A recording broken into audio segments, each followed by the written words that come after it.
Very much. Gail is quite knowledgeable in the area of monocracy because she's a battlefield tour guide down there. And several years ago, I was down there with a group and she was gracious and wanted to take us through all kinds of cornfields and mud fields and all kinds of stuff like that. Way beyond what was out there. And I'm sure you go out there, she'd do the same thing for you. Gail also has her new book with her tonight. And after the meeting, she will be more than happy to sell you a copy and autograph a copy. But Gail, I'll bring Frank up here if he did introduce you. Frank?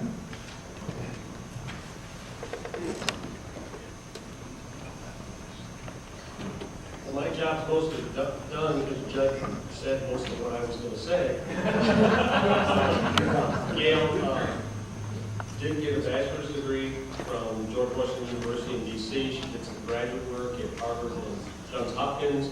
She's was a Fed for 20 plus years at the Department of Defense.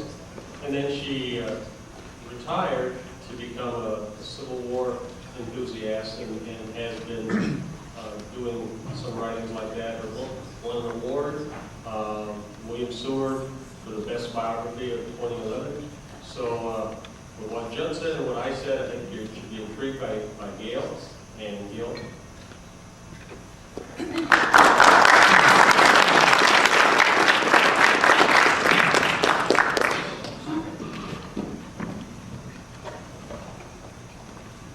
I have one other memory of my first time here. Most of the women here will appreciate this. I came with heels on, and my heels had leather soles, and they had just polished this floor, and it was the longest walk from my chair to this podium that I had taken in a long time because I was sure I was going to slip and fall flat out. So it's great to be back here in this absolutely beautiful room. Last time I talked about Lew Wallace. He's the subject of my new book, The Shadow of Shiloh. But tonight, I'm going to talk about the campaign in which Wallace played such an important part. The Confederate invasion of Maryland in 1864. It's a fairly unknown campaign. Most people think the Confederates didn't come north after 1863, after Gettysburg. But they did indeed come north in 1864, and it was Robert E. Lee's decision to create this army and send it north. Lee took full advantage, or took Napoleon's maxim that the only true wisdom in a general is determined courage to heart, and made one of the most courageous decisions of his career. He released the Second Corps of his army, a little over a quarter of his army, in June of 1864, when he faced an army of over 100,000 men, led by U.S. Grant, a man known, and whom Lee knew by now, had bulldog-like tenacity. This is in June 1864, after the carnage of the Overland campaign. I was listening to a history program a couple of months ago, and they commented that after Cold Harbor, Grant was on an inexorable march to victory. Well, I hope tonight to show you all that there was nothing inexorable about victory for the Union forces in the summer of 1864. The stakes were very high for the Union in 1864, higher than in 62 and 63. Why? It was a presidential election year. Abraham Lincoln was running for president. The Democrats had made it clear that they were going to run on a platform of peace with the South, and indeed they would nominate George Britton McClellan for president on a peace platform. Lee understood how important this year was for the North. And he understood that his best chance for winning at this point lay in something that would bring the North to the peace table, something that would shatter Northern morale. In June of 1863, after his great victory at Chancellorsville, he wrote Jefferson Davis, "We should neglect no honorable means of dividing and weakening our enemies. And we should give all the encouragement we can to the rising peace party in the North." Now, 1864 had started out as a year of great hope for the Union. U.S. Grant, the man who had taken Vicksburg, the man who had saved Chattanooga for the Union, had come east, taken command of all the Union armies, but was with the Army of the Potomac. The northern morale was high. The northern people expected that now, essentially, with Grant in charge, it would be a cakewalk to Richmond, and the war would be over. Reality, as you all know, proved far different. There were 53,000 Union casualties in the Overland Campaign, the Wilderness, Spotsylvania, North Anna, Cold Harbor. By the time Cold Harbor was finished in early June 1864, northern morale had plummeted. The price of gold had reached an all-time high, and this will sound familiar. Abraham Lincoln and Congress were bickering over Reconstruction, a Reconstruction that most Northerners thought would never come. Lee had problems too. He was outmanned, he was outgunned, and he had a problem in the Shenandoah Valley. The Shenandoah Valley could not fall. The Shenandoah Valley was the source of much of the food for Lee's army. Southwestern Virginia was the source of enormous amounts of lead and salt for Lee's army. The railroads were critical. The railroad that ran through Lynchburg, the Virginia and Tennessee Railroad, connected the East and the West. Lincoln had called it the gut line of the Confederacy. And the railroad that ran from Stanton in the Central Valley brought foodstuffs south to Lynchburg. Lynchburg was crucial for the Confederacy. Lynchburg was a hospital center, it was a major manufacturing center, and it was the supply depot for all those supplies from the Shenandoah Valley. Now, as part of Grant's grand plan, he had created an army of 18,000 to seize the Shenandoah Valley. In June of 1864, that army was led by this man, Major General David Hunter. Hunter's army was on the outskirts, or moving to the outskirts of Lynchburg. Jefferson Davis contacted Lee and said, "Lynchburg cannot fall. You must help save the city." The Valley forces were simply too few to hold back an army of 18,000 men. Braxton Bragg, the infamous Braxton Bragg, at this point was Jefferson Davis's military advisor. Bragg added a note to Lee, to Jefferson Davis's letter, and he said, "If we can remove the threat from Hunter, Washington might be open to our forces." Washington, D.C. Well, Lee thought about it. He did not want to release any forces. But he thought about it overnight, and he changed his mind. Clearly, what he decided was that there were two possibilities here.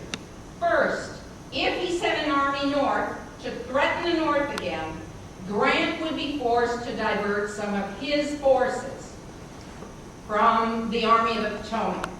That might give Lee a chance to go on the offensive again. This, in essence, Lee wanted to seize the initiative. Now, the other thing Lee thought, if I send this army north to threaten, and if possible, take Washington, D.C., I can change the whole face of the war.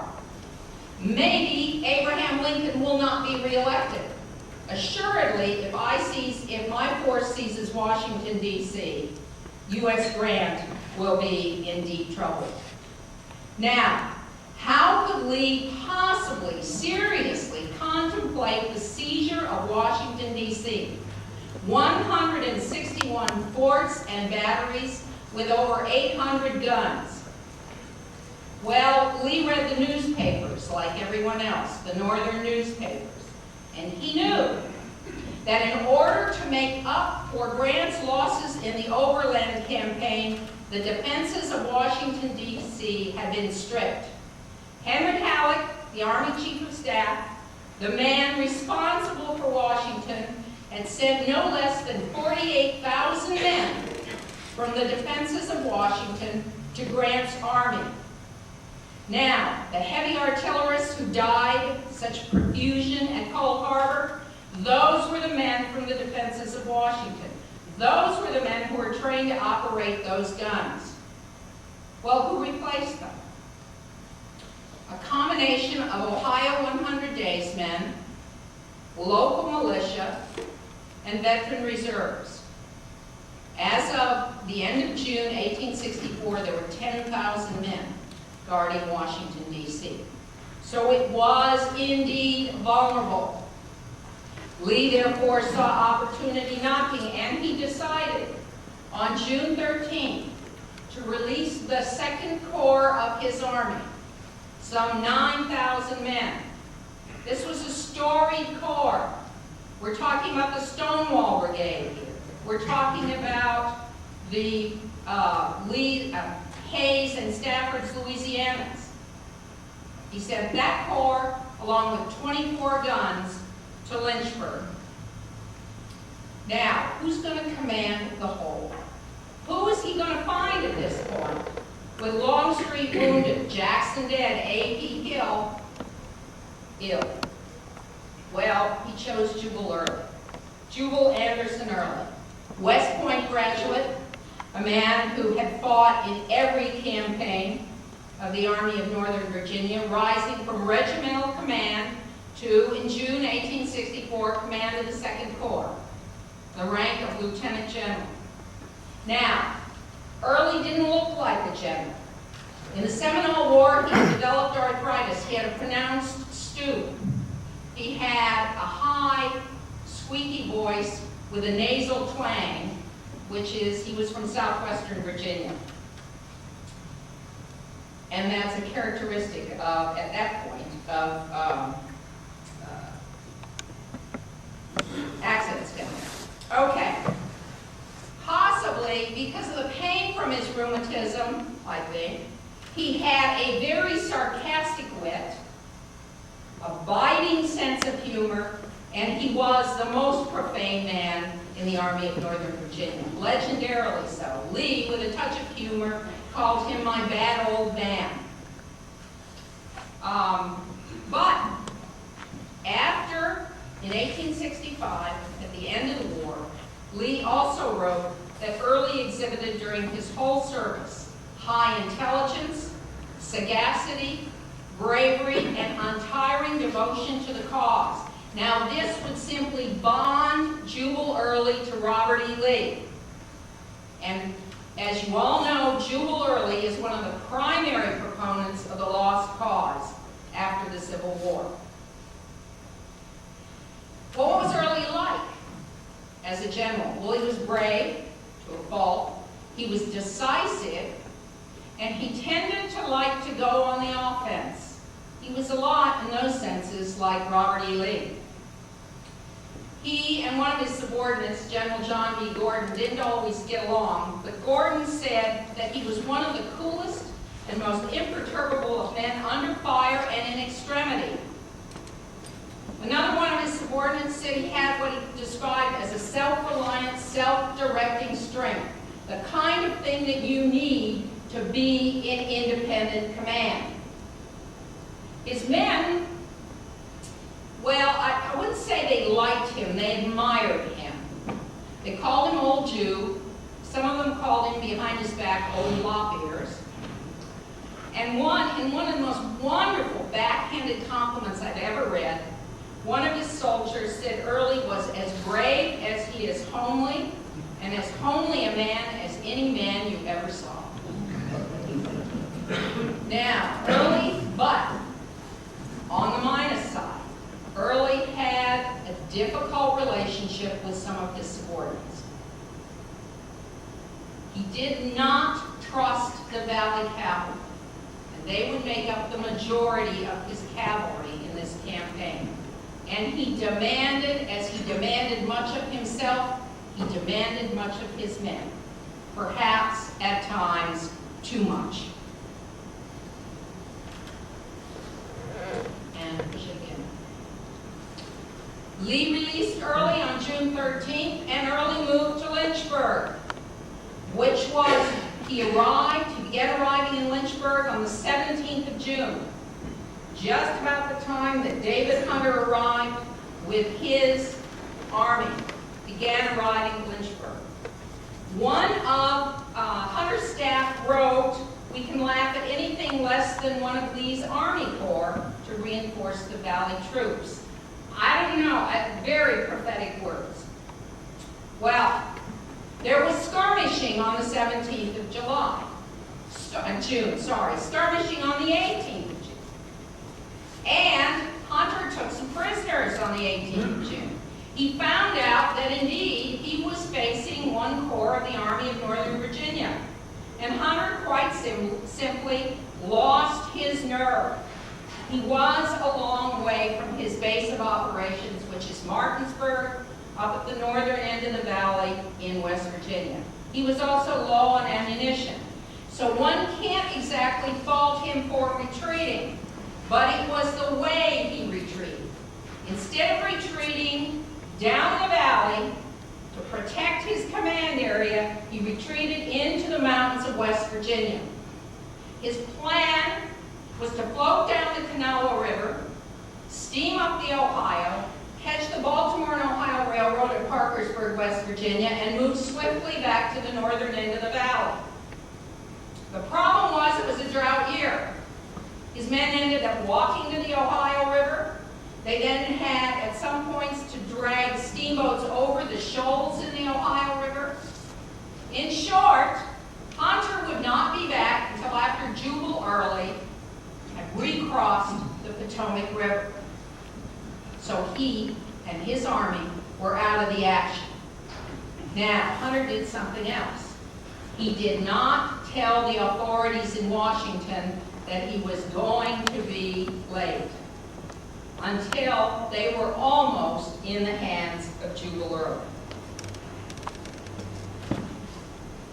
On the 23rd of June, as Early observed Hunter and moved into West Virginia, and he wasn't going to follow him, he began a swift movement down the valley.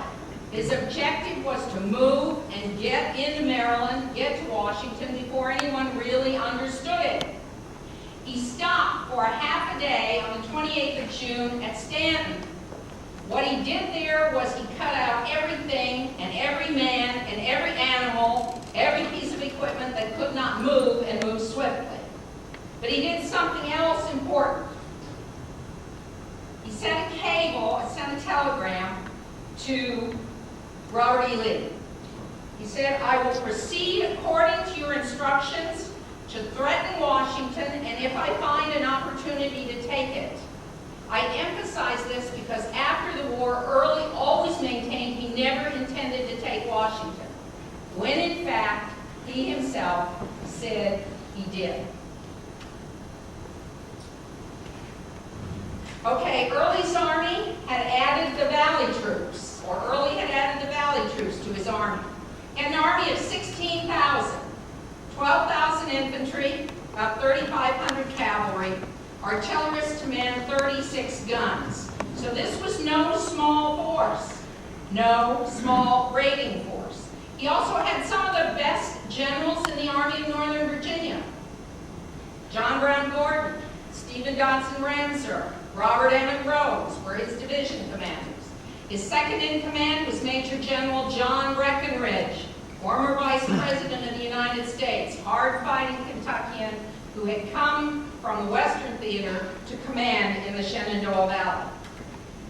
By the 4th 5th of July, Jubal Early had driven all the troops Union troops out of Martinsburg and Harper's Ferry up onto Maryland Heights. By the 5th of July, he was crossing the Potomac River. By the 8th of July, he was moving on Frederick, Maryland. Why Frederick? Because out of Frederick runs the Georgetown Turnpike, one of the best roads into Washington. The Union command response until the 5th of July was negligible. Henry Halleck, who was in command in the North, simply did not believe there was a serious threat out there. Halleck believed it was cavalry raid. Halleck believed Hunter would be back in time. Now, on the 5th of July, Grant got word from deserters. Grant's now besieging Petersburg, so his headquarters is at City Point. He got word from deserters that the 2nd Corps was in Maryland. He sent a telegram to Halleck, and he said, "I'll send a corps north." Halleck said, "No, I don't need it. Hunter's coming. Send me your dismounted cavalry." Grant decided to send something else. He sent the 3rd Division of the 6th Corps, put them on steamships to go to Baltimore. From Baltimore, they were going to get on the Baltimore and Ohio Railroad and go out and reinforce Harper's Ferry. This tells you something about the state of Union intelligence at this point. Harper's Ferry was in Jubal Early's hands at this point, but the commander of all the Union armies did not know that.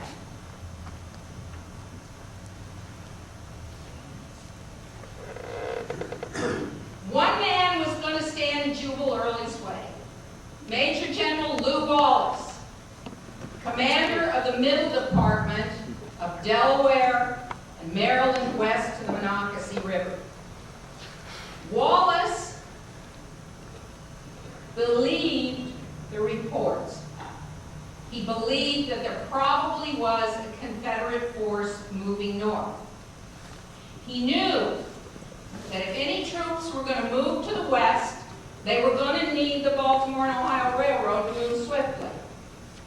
And he knew, therefore, that the great iron railroad bridge across the Monocacy River must be protected. So Wallace began gathering all the troops he had. Now, his department had been stripped like Washington. He was able to muster 3,200 troops, mostly militia and Ohio 100 daysmen, and one 6-gun battery. But Wallace was going to go out and defend that bridge only as long as he could. At this point, he had no intention of staying if confronted by a large Confederate force. But on July 6th, Wallace found out a division of veterans was on the way to Baltimore, and that they were to go to Harper's Ferry.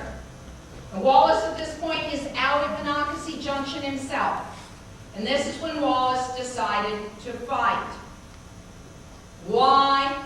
Because he knew the condition of Washington.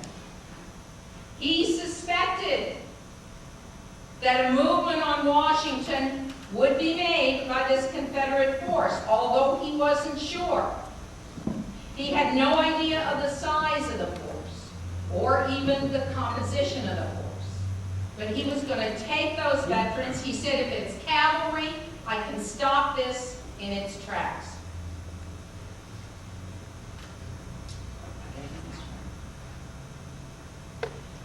So Wallace decided to make a stand at Monocacy Junction. Now what you see on that map is the Baltimore and Ohio Railroad moving across the Monocacy River. You can see the railroad bridge that Wallace went to defend. And you can see, I wish I had a pointer here, you can see the Georgetown Turnpike moving to Washington. Wallace knew that he had a good chance for defense, if nothing else, at Monocacy Junction. Why? Because he was going to place his troops on the south and east side of the river, with a river in their front. On the south and east side of the river, there are bluffs. So Wallace would be looking out over the plain over which the Confederates had to approach him. He knew it would take time for the Confederates to find a ford to get across the river. Now, I want to remind you, Lew Wallace is going to have 6,500 men and one 6-gun battery. Jubal Early at this point will have his full infantry force of 12,000, about 1,100 cavalry, because a lot of his cavalry was back in the valley, and 36 guns. There was no chance that Wallace was going to defeat this man. He hoped he could hold it. Wallace performed his first great service on the night of July 8th. He had gone to Monocacy. He was at, his full force was at Monocacy Junction. Confederates had come through Frederick. Early's army was moving through Frederick, had turned on the Georgetown Turnpike. So he sent a telegram to Halleck. He said, there is a Confederate army with infantry, cavalry, and artillery in proportion moving on the road to Washington. I will put myself in a position to defend. Well, Henry Halleck woke up because this is 30 miles from Washington. Within an hour, Halleck sent a telegram to Grant saying considerable reinforcements must be sent here. If you can't send reinforcements, it is doubtful if I can hold the city of Washington. Well, Wallace performed his second great service on July 9th, when he managed to hold Jubal Early for an entire day. Early's force finally found a ford across the river. There was considerable fighting. The men in the 3rd Division of the 6th Corps wrote about this battle over and over again. They fought hard. There were a lot of casualties. It was a long, tough day for them. But at the end of the day, Wallace was forced to retreat. He was literally pushed off the road to Washington. And the next morning, July 10th, Jubal Early and his men were on the road again. There was consternation in the North. This is the headline from a Philadelphia newspaper. People were terrified, worried in the North, terrified in Washington. Frank Wilkinson, a prominent Washingtonian who would fight in the D.C. militia, wrote that Washington was in an uproar. We heard that Wallace's army had been annihilated. Still later, that the government's books, records, and money were being packed in boxes preparatory to its flight to New York. Indeed, there was a steamer at the Washington Navy Yard that Gideon Wells kept the steam up in to evacuate Lincoln and his cabinet. Lincoln telegraphed Grant and said, I need you in Washington. Grant replied, I am sending a fine general and a fine corps. He started them out in steamboats on the 10th of July, and if I come, it will have a bad effect, whatever that means. Okay. By noon on July 11th, Jubal Early was in front of the northernmost fort in the Washington chain of forts, Fort Stevens. If he had arrived early in the morning, he would have found 209 men confronting him, all Ohio 100 days men. But they could see the dust cloud of the Confederates, and so Washington reinforcements were rushed to the Fort Stevens area, including Montgomery Maid's quartermaster clerks, a story I'm sure all of you have heard. The dismounted cavalry that Grant had sent north was sent out to Fort Stevens to join the Ohio 100 Days men, to join the militia. So when Early arrived, there was quite a force at Fort Stevens. There was, however, no one who could fire the guns. One of Early's men quoted, we thought they were firing the guns at the moon and stars that day. Now, Early had a problem himself. His men were tired, very tired. Early and his generals rode along the line trying to get them to move faster. These guys had walked from Lynchburg, Virginia, in temperatures over 90 degrees, in dust. They had fought a battle, and they were tired. So Early's army was straggling badly. So when Early arrived at the fort at noon, only Rhodes' division was with him. But he immediately deployed Rhodes' men, and they moved on the fort, and they got within 50 yards of the fort, when out came the dismounted cavalry, and those men, those Ohio 100 Days men, and by golly, they put up one tough fight, and Rhodes' veterans retreated.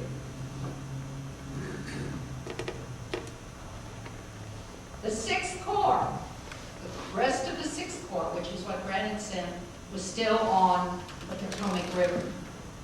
Now they began arriving that afternoon, late that afternoon. Jubal Early's army was up by late that afternoon. Early and his generals met that night and decided to attack the next day. But the 6th Corps, it was too late, the 6th Corps had arrived. When Early got up to do a morning reconnaissance, he found the parapets lined with veterans. There was fighting that day. This is the day when famously Abraham Lincoln was fired upon, and someone yelled, "We don't believe it's Oliver Wendell Holmes, but who knows? Get down, you fool." That night, Early retreated. He told one of his generals, "Well, we may not have taken Washington, but we sure scared Abe Lincoln like hell." It had been a very close thing. But for the pickup force at Monocacy on July 9th and Fort Stevens on July 11th, there might have been Confederates in Washington burning, stealing, and generally making mischief, and creating a really terrible situation for Abraham Lincoln. However, there were repercussions. People in the North were furious. 53,000 casualties. 4 years of war. 3.5 years of war.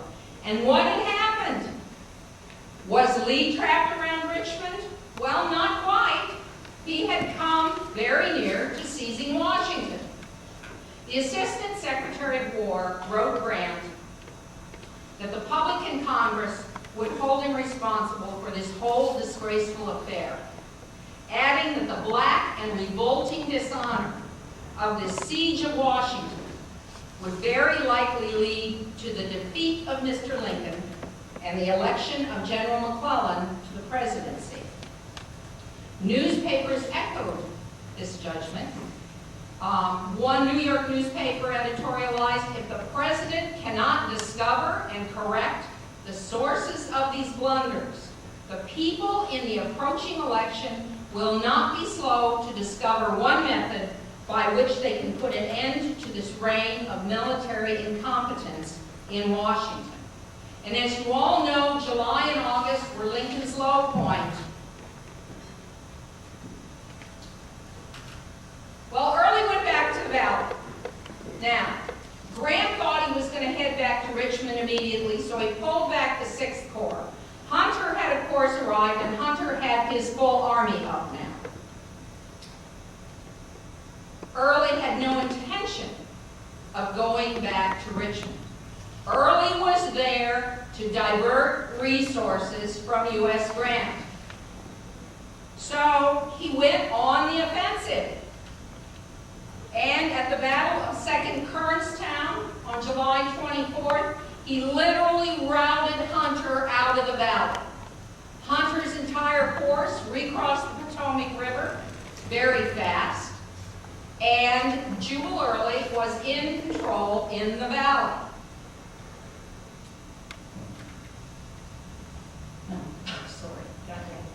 Well, while Hunter had been briefly in control in the valley, he had burned the houses of several prominent secessionists.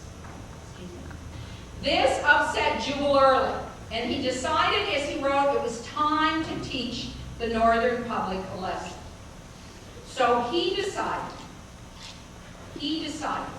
to send John McCausland with a force of cavalry to Chambersburg, Pennsylvania, to demand a ransom of $100,000 in gold or $500,000 in U.S. currency. If it was not provided then they were to burn the town. This is not John McCausland. This was Jubal Early. He took responsibility for it. The good citizens of Chambersburg believed Union cavalry would arrive to save them, so they refused to pay the ransom, and so John McCausland did what he was supposed to, what he was told, what he was ordered to do. He burned Chambersburg to the tune of $6 million. The state of Pennsylvania eventually paid the citizens of Chambersburg. Grant realized he had to do something. This could not continue. So, he sent the 6th Corps back to create an army of 35,000 infantry. He sent 2 cavalry divisions from the Army of the Potomac to create a cavalry of 8,000. And he gave command of the whole to one of his favorite commanders, Phil Sheridan. He gave command to Phil Sheridan at this house, the Thomas House, which is on Monocacy Battlefield. And there he told Sheridan, follow him to the death. Now Sheridan had kind of conflicting orders here, because he had been in Washington on his way to the Thomas Farm. He had talked to the Secretary of War, and the Secretary of War said there must be no more defeats in the vicinity of Washington. The public will not stand for it, and the election will probably not go our way. So Sheridan was very cautious initially, but finally, 3rd Winchester, Fisher's Hill, and Cedar Creek, he defeated Jubal Early soundly and finally, and he took control of the valley. Now, he outnumbered Jubal Early 3-1. So this was a time when Grant believed, I'm going to decimate this force. Gave the force the people that it needed, the manpower, and it was done. But Jubal Early had accomplished something. He had held the valley. The summer harvest went to Lee's army. Supplies continued to flow from southwestern Virginia. The other thing Jubal Early had done was exactly what Lee wanted him to do. He had diverted forces from Grant's army so that Grant was unable to mount the major offensive he wanted to mount that fall. Lee, however, was unable to take advantage of the situation because Lee lacked the resources. I think Jubal Early did as much as he could have possibly done with the force he had. But kudos to 2 scratch forces, Lew Wallace's army at Monocacy and the men at Fort Stevens, for keeping Jubal Early from achieving his final goal. Thank you very much.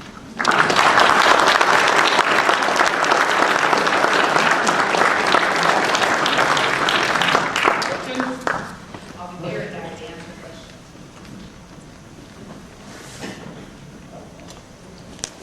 Thank you. Thank you.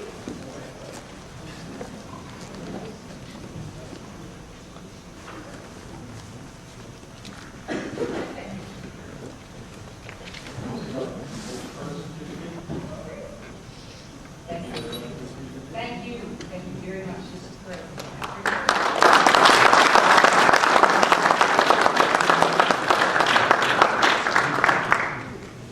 As I mentioned before, Gail will have the books here after the meeting for purchase and for signatures.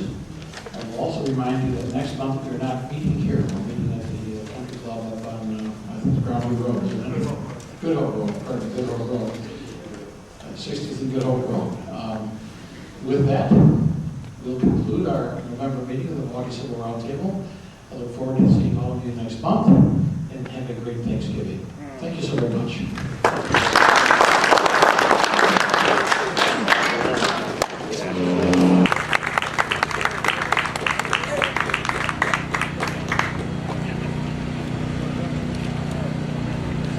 Now it seems then, and true today as well, that as soon as a soldier is enlisted, they want to begin to come home.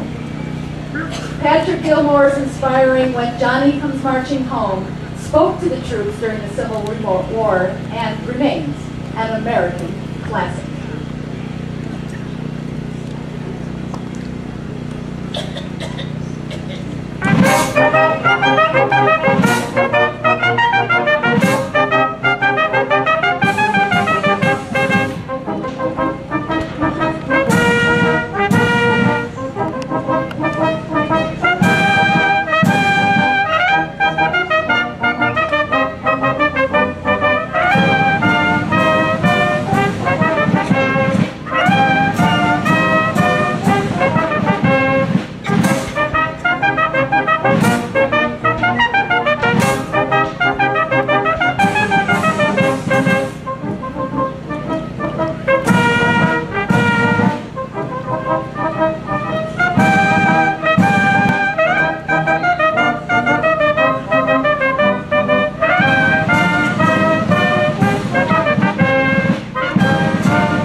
This group of volunteers, my friends, ladies and gentlemen, the 1st Brigade Band.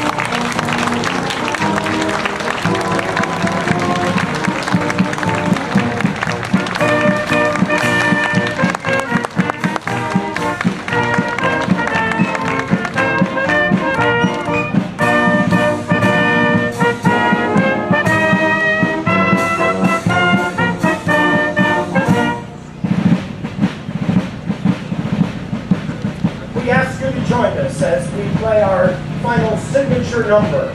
This is a number that somewhat ironic. This is a number that General Sherman soon grew to hate.